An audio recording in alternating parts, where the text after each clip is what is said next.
Woo. You know, that one is hella juicy. Thank you, because it's my birthday. So, y'all, yes. She has amazing children. I do.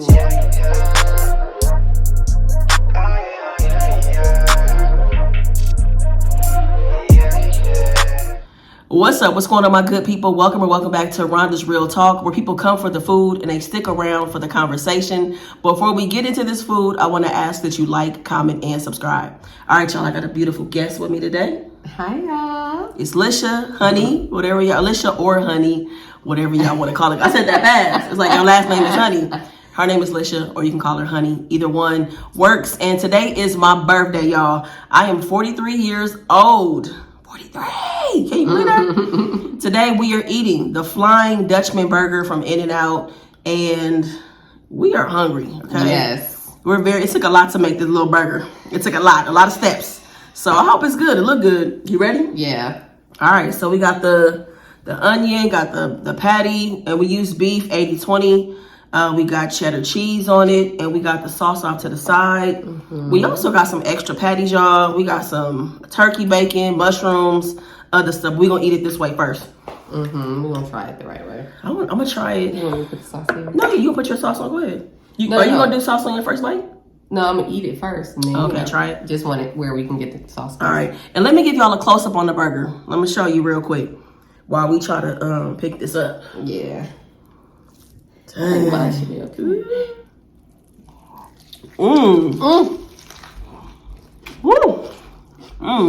Whoa. That was really good. I was like flavor explosion. I'm a little. Woo! Damn. That's good. I can't wait to put the sauce on it. It's already extra messy without it. Oh my goodness. Ooh. I was nervous for this. I was like, oh my God, everything's gonna be messy on camera. That's okay. It's about to be a messy ass video, y'all. Got this. Oh, I need one of those too. Here, I'll give you mine. Thank you. You know, that one is hella juicy. Thank you, because it's my birthday. I appreciate it. That was the one gift I gave you. Ooh. Gift that keeps on giving. Ooh. I don't know if I can do this, babe. I can't keep this together. Me either. I'm start falling apart. Oh, yeah. All my onions, girl. I'm gonna figure this out. Cause it is so good, y'all. One thing for sure, you definitely gotta love onions to eat this. And I saw a few people eat it that can't stand onions. And so of course they didn't like it. Well, one girl said it was okay with the onions cooked. She said it was okay. This is really good. A lot of people cheated and put parchment paper on it, so it never fell apart. Which is smart. Yeah. Very smart. That's okay. It's alright with me though. A little messy eating never hurt nobody. Except for me, because I'm like, Lord, I need a fork. I need this. I need that.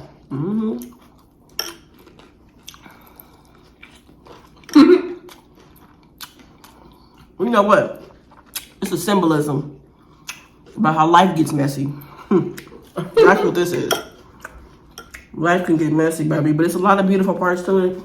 But there are definitely some parts that are messy.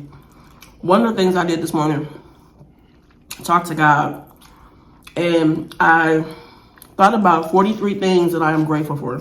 And of course, my list can go past that. But it felt good to do that this morning.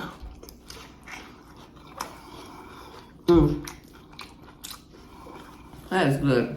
It's just very messy. Very messy. But good though.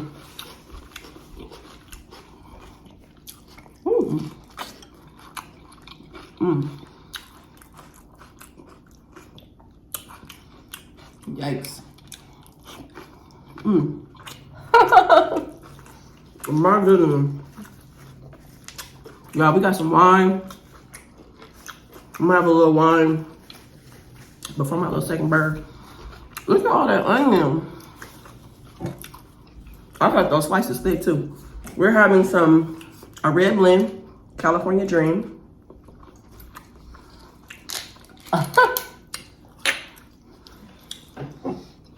Got my Rhonda glass.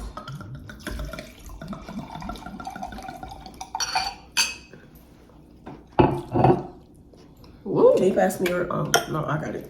Oh my God. Sorry, y'all. There's stuff everywhere on my hands, y'all. But... Excuse my reach. All right, got the wine. There you go. I ain't gonna tell you how that glass almost just slipped out my hand right now. I was just telling her, like, babe, you sure it's gonna be okay? I want nothing falling. I ain't gonna come from What? In true Rhonda and Lisa fashion, what? We have some extra stuff because we knew this was gonna happen. Got bacon. So we have bacon and mushrooms. Mushrooms off the side. Y'all, have I ever told y'all how delicious that she seasons her bacon? She seasons her turkey bacon. I've never seen anybody do it. It doesn't make it salty or anything. It's so good. Does anybody else season their bacon? You've always done it? Probably in the last like 3 or 4 years.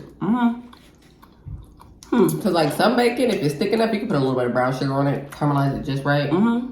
But not a lot. I usually like. I'm gonna hand it to you.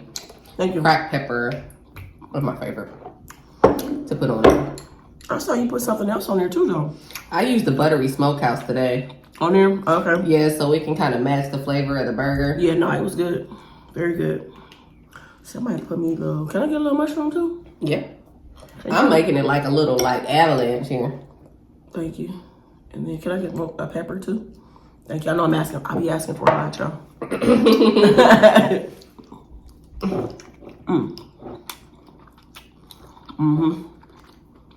Thank you.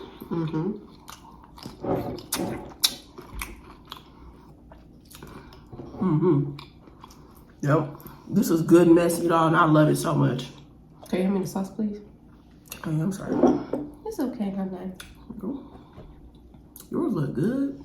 Yeah, I'm about to eat this with a fork because y'all playing.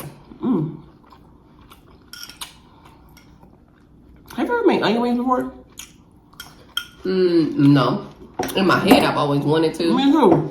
But I don't know if I had the patience to figure out. Like a batter? Yeah.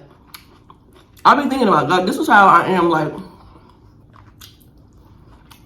I try to visualize recipes, and then I'll go look at them and see if what I envision and what's in the recipe, like if I was close or whatever.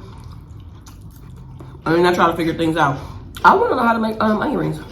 If y'all have a good recipe, let me know. Oh, I said I wanted some. Girl, I said I'm gonna drink wine before the burger. I'll do it simultaneously. Cheers, Put baby. it all together. Cheers. Happy birthday. Thank you.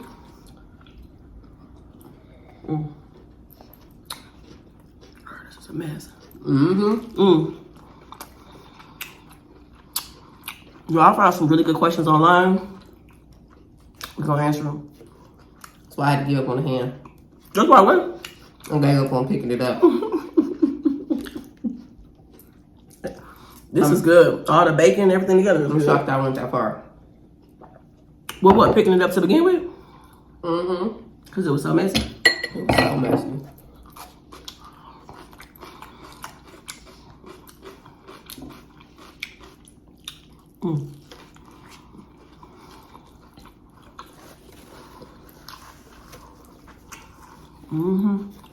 Oh yeah, that bacon is hitting. Yikes. That turkey bacon is fire. Well, I'm impressed. I wasn't ready. So, we in the store shopping, and she was like, you got some bacon at home? Let me get some mushrooms. And I'm glad you got the extra stuff, because I like the extra stuff. Like, the first burger was good, but the extra stuff is just always better, you know? And that bacon is, like, crunchy, and they got that extra, like, seasoning on it. So got an extra little pop of flavor. Well, we had fun cooking. Girl. What? Y'all learned so much today About what? about content creation. Let me tell you. Because she was filming. I was filming too because I like to play around a little bit with TikTok. So it was funny. She was saying, okay, let's do it. This angle it like this. Angle like we got lights everywhere.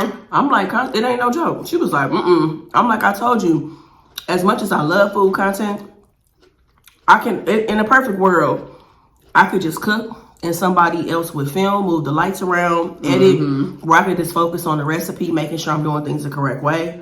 Because I feel like I've experienced over the years, some things might not have turned out as good as I wanted it to, because I'm focused on other stuff, trying to get the shot, trying to do this, and I might have missed a step. You know what I'm saying?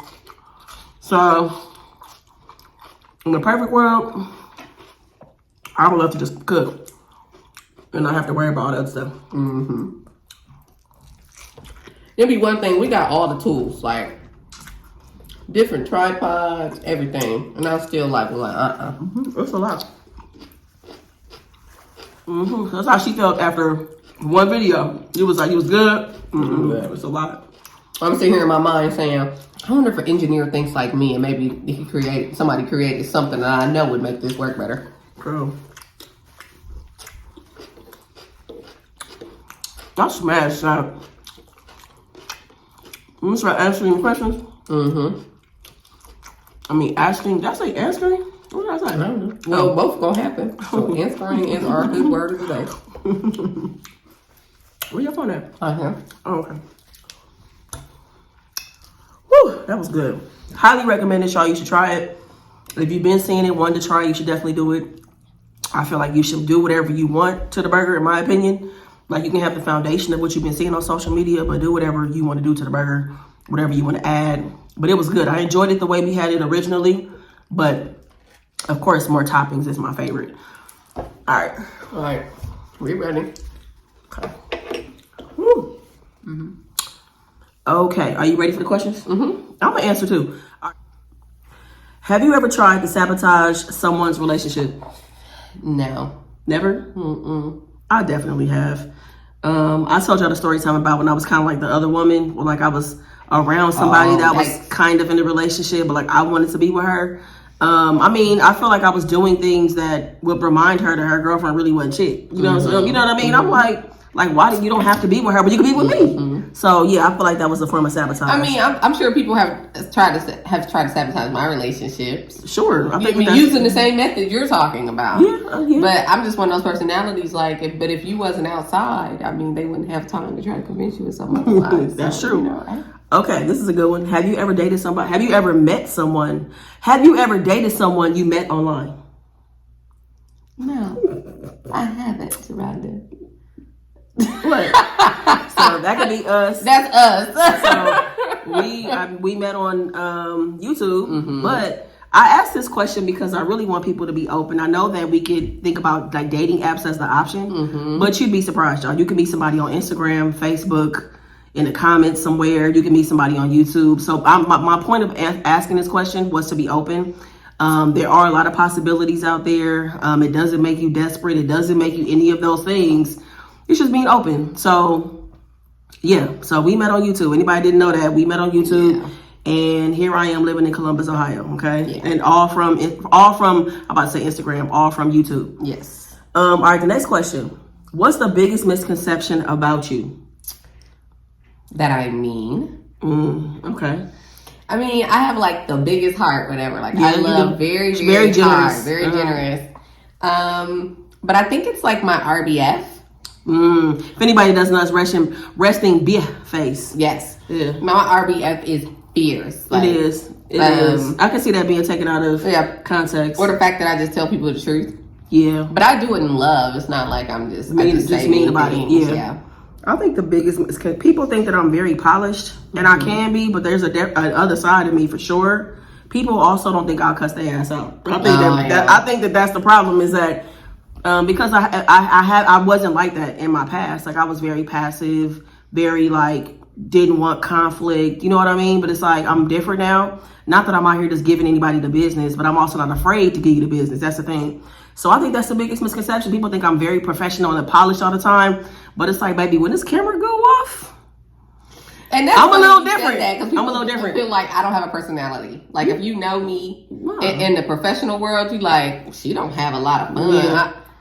I make. Yeah, no. Yeah, like I think I'm a pretty balanced person. You know what I mean? Like, I can have a variety of conversations about a lot of things. Because people were asking me, like, Rhonda, like, the lives and certain things aren't as spicy as they used to. I'm like, y'all, but you got to realize, too, like, I think it's a little different, like, when you're in a relationship. It's a little different when you get older. You may not be talking about certain things. Like, I'm always open to certain conversations. Now, if we weren't on YouTube, it would be a lot easier to have those conversations, too. You get what I'm saying? But, like, certain things I'm not going to entertain because I'm in a relationship. But so I feel like when I wasn't in a relationship, I might have been having certain conversations. You know what I'm saying?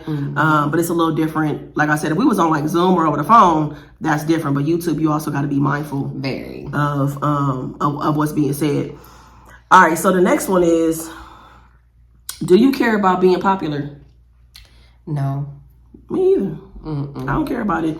I'm not really, like, for me, I'm very much a person where it's like it's very much quality over quantity. That in relation to friends, in relation to everything, really, I'm not worried about being popular, because, like, where does popular get you? I mean, you know what I'm saying? Nothing at all. And, like, my college chaplain always told me, like, well, you're gonna be popular because you don't want to be. And I was just like, I don't care, like, because the reality is, you know, the more you're out there, the more expectations that come with that, and the more pressure. And I feel like as long as you continue to shape yourself in a way, popularity will be relative. Yeah, because you just want to be respected as a human more than anything. Right. I feel like it dehumanizes you in a way. If you have a message or a product or a thing that you're doing, or just people are gravitating to you, that naturally happens. But it's like, I'm also okay with it being 5,000 people or being 500,000 people but it's not like I'm on a mission to be like, I need 500,000 people. It's not like that. It's like, whoever comes along for the journey, I'm okay with that. You know what I'm saying? I'm not on a mission saying that, you know, I can only do what I only want to be here and create and show up, you know, and interact with the GP fam if there's only a certain number of you. Like, nah, like, whoever show up is whoever show up, and we have a good time, you know? So I don't care about being popular. Do you think money can buy happiness? No. Money buys convenience. Okay. Which can lead to happiness. Like, because for me, I'm just on a journey in my life where I'm trying to dismantle the need for people to feel like happiness is the goal, because it's so fleeting. Yeah. I could be happy 10 minutes ago and then now be sad. It's always something that's going to interrupt it. And so I've just settled on being content and joyful. Yeah. Being okay with that. I think that money is a tool that allows you to have things. Like, you can buy back your time. You know, when you have financial freedom, when you don't have anything hanging over your head, no financial obligations like that, you have an abundance of money. It allows you to travel, spend more time with your family, do the things you really want to do, work on your passion projects. So that brings you joy. Yeah. So I think that money is, if it's used as a tool, it can help you, you know, towards happiness. And again, happiness is fleeting, but I'm just saying, like, to have those moments where you can have more joy, more peace, more quiet time, whatever, you know what I'm saying? More fulfilling moments in your life. Money can certainly help with that. You know what I'm saying? So a byproduct of me being able to do whatever I want to do, whenever I want to do, with no stress. Absolutely. You know what I'm saying? Money can help with that. Yeah. Dan, was that the last question? That was all of them. Yeah. I thought I had way more. No. That's all of them. For real? Yeah, we flew through. No. Hold on now. No, because I had another question about whatchamacallit. No, hold on, y'all. That's not it. That's not the thing. There was a question, too, that asked, how do you feel about cancel culture? Oh, I didn't see that. Okay, how do you feel about cancel culture? I'm very in between about it. Because when it starts messing with people's livelihood and their purpose, that's where it goes too far. Yeah. However, sometimes people need to be canceled because they misinterpret things and they misuse their influence. And it's very ego driven. I feel like it has to be a fine balance because people make mistakes. Right. So it would be awful to be in a situation where you would basically, you know, cancel somebody's purpose that would hurt other people in the long term. Yeah. So that's cancel culture is very much like weighing the scales. Yeah, big time. I think that cancel culture definitely goes too far sometimes. Sometimes somebody didn't have enough information. They didn't know enough and they misspoke. And I think that that's hard to say everything you've accomplished up until this point is over and done with. and we're done with you. I think that's hard. So if a person is willing to get the information, genuinely apologize, maybe work with whatever community that they, you know, misspoke about or whatever the case may be, I think that they should be given a second chance. So cancel culture is extreme. And I think a lot of it is just that the thing happens and then there's so many opinions and think pieces thrown on top of it that it makes cancel culture just, it's just a lot too fast. You know what I'm saying? Before you really have all of the information. And I think it's hard to just discount everything that somebody has done. You know what I mean? Like it's, and we all make mistakes. We all do make mistakes. Don't get me wrong. Even in our personal lives, people go too far, right? They violate your boundaries. They don't respect you or whatever the case may be. And some things are too far and you can't reel that back in, but you can still wish the best for that person and the dynamic of your relationship is different. But that doesn't mean that you want them to be canceled or not be happy or not be fulfilled or, you know what I'm saying, or be successful. That's not, you know what I'm saying? So yeah, but do you, so a follow-up question would be, so do you feel like this, everybody's talking about how what's trending right now is in 2024, people are being honest and doing a lot of exposure, which is leading to even more things of cancel culture. So what is the, cause like Shannon Sharp and Club Shay Shay, they doing a lot in regards to a lot of conversations being had, a lot of systems being questioned. And so is it, to me, it feels like a system should be included in cancel culture as well, not just specifically people. So where's the fine line when it comes to exposure? I don't think there is one. I think that people should be given a platform to speak their truth. Everybody deserves to speak the truth if you want to speak it. I do believe that. So I think that Club Shay Shay is a vehicle for that. You know, the Cat Williams video having like over 50 million views, that video got more views than the Emmys. You know what I'm saying? So, and that's just perspective. Like that conversation shifted the culture basically. It did. Like so many things happened after that. A lot of things came out of that, you know, and maybe even encouraged other people to speak their truth in their own lives. You know what I'm saying? So, I mean, what people got to realize is that Shannon Sharp is being strategic by allowing people to respond to things that people have said about them that have caused them to be canceled in their field. So I feel like in a way I brought him up because he's kind of like a solution to cancel culture because people are able to come on and really voice their concerns and their grievances in regard to systems that have, you know, strategically oppressed or things that have been said about them. Right, exactly. Agreed. So yeah, cancel culture, it sucks. I understand why it exists, but I think that some of it is too far. Yes. I do think it's too far. Next question. I found the questions. Okay. What role do you play in your friend group? The truth teller. Okay. Like I always got the tea, right? So it's not like a lot of people confide in me, so I may know things that other people don't, but I'm not, you know, I'm loyal, so I don't repeat it. But when I say I have the tea, I'm talking about I have the truth telling, right, in love, but I'm also in a way like they're definitely tough.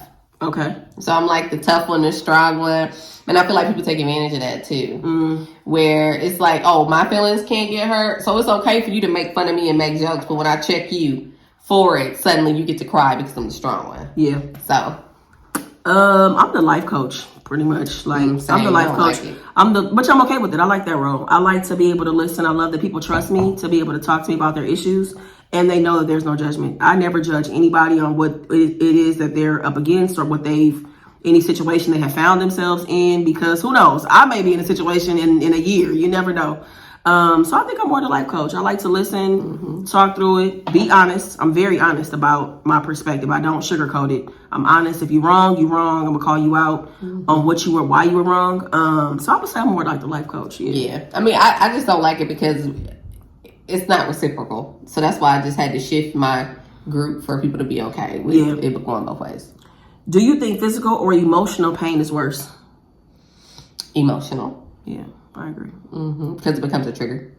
Yeah, I think emotional because, I mean, physical, you know what I mean? I could bandage it up, go to the doctor, get some not antibiotics, but get whatever pain medication to, you know, fix it. But emotional pain can cut you really deep, and it could take you months, sometimes even years to kind of work through that. Emotional is tough. Yeah, emotional. Yeah. What do you miss about your childhood? Not paying bills. Girl. That's literally the answer. That's all I have. You know what else I miss? What? I saw this meme once that was like, you didn't know it was the last time you played outside. Until there was the last time. Until it was the last time. That's true. So I had the exact same neighbors my entire childhood. Can you imagine that? Mm-hmm. Like your whole life having one set of neighbors and we're all the exact same age, like 6 years apart. 6 months apart, 7 months apart. Like we're literally the exact same age. Mm-hmm. And so I was blessed by that. So you know what I mean? That last moment of playing together, not knowing it was the last moment, is crazy. And now, you know, we all have kids, so when we get together, it's still fun. Like we're living next door to each other, but I miss not paying bills, but I also miss the neighborhood, like a real village. Like we still take care of each other to this day. Yeah, I definitely miss the not having the responsibility of bills for sure. That's one thing, but I also miss the innocence. I miss just doing things freely, like not second guessing a single thing, just doing it, having fun. And of course, sometimes I found myself in trouble because of that, but it was just freedom. You know what I'm saying? I would just, if I wanted to do something, I did it. I didn't think nothing about it. So yeah, I miss that. I miss that a lot. So some of y'all may have heard Lisha just say, we have kids. She was referring to herself and the people in her neighborhood that she grew up with. People have asked, and we just haven't talked about it. Because, I mean, I respect her privacy. I respect the way that she wants to talk about things. She has beautiful children. Yes. I do. So she has beautiful children, y'all. I'm experiencing motherhood, bonus motherhood, whatever you want to call it. And it's amazing. It's incredible. Those are my babies. So I just wanted to say that. She's never really talked about it. But when she said it, I had to stop recording and be like, you said you have children.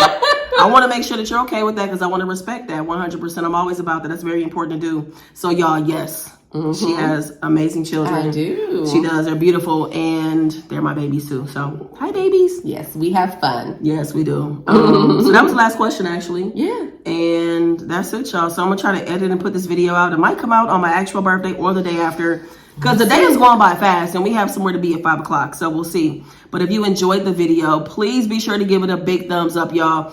I appreciate y'all watching. Thank you so much for everything, for being here with me, for being an amazing group of people. I've met some wonderful people over the years. I love y'all very much. Make the best of the day. Be good to yourself. Peace.